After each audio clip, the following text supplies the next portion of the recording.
Napakadumi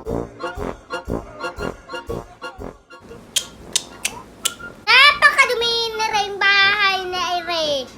Itong Rosemary ay hindi marunong magwalis. Laking-laki na. Rosemary, ano ga? Hoy, Maring Charis. Hoy, nandiyan ka pala, Maring Kelly. Kamusta ka na ga? Halika, upo ka muna. Ay siya, sige, ako'y maupo na din eh.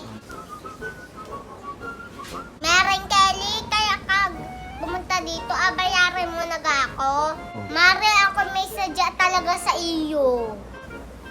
Hindi talaga ako makakabayad.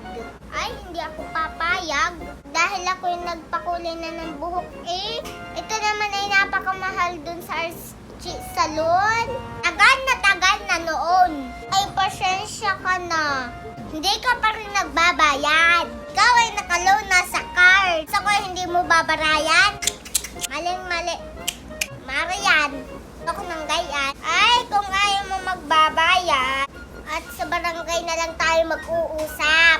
Ay, wag mo naman ako iapa-barangay. Para tayo hindi magkumari eh.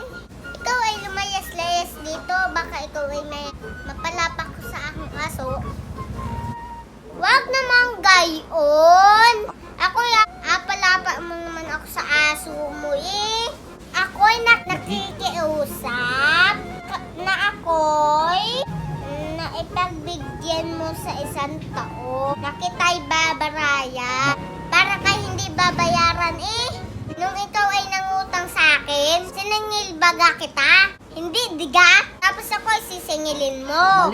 Maling mare. Ako'y wag mong gagayan eh. Sa barangay na lang tayo mag-usap. Sige, mauwi na ako. Aba, ikaw pang galit eh. Nakapagpakulay ka na nga ng buhok. Tapos ako hindi mo babayaran? Nako, Aring Kelly. Sa barangay tayo magkikita. Rosemary, akin na yung bag ko at ako'y magpapakulay na rin. Ako'y magpapabalor. Angel!